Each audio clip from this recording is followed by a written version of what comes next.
من اپراتور یه دستگاه CNC هم که چمدون درست میکنم. دستگاه CNC چیه؟ دستگاه برش با کامپیوتر، با دستگاه یعنی فول اتوماته دیگه. من اپراتور بشم واسه قطع و بس کردنش و اینکه ببینم دقیق داره کارش انجام میده و اگر دستگاه مشکل خورد مشکلشو برطرف کنم. بریم ببینیم من چی کار میکنم.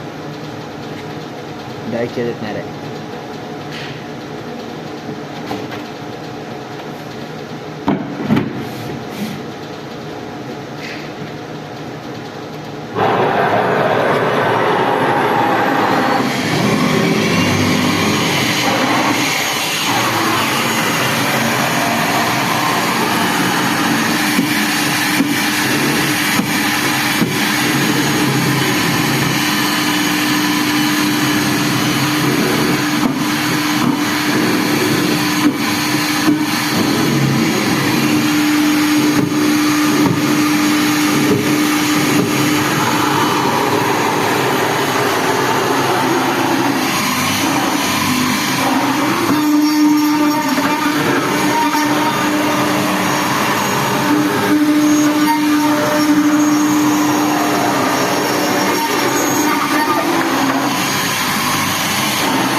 اینجای کار دیدیم این مدت زمانیه که من منتظر بمونم و نگاه کنم که دستگاه به مشکل نخوره و بهتر خراب نکنه.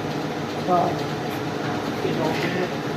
این وزنه هم میذارم برای ثبات کار، چون کار زیاد میزدیم برمی‌داریم یه ذره دور شده دسته در میره و مشکل میخوره.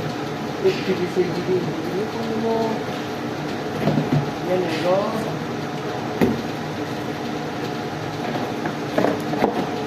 و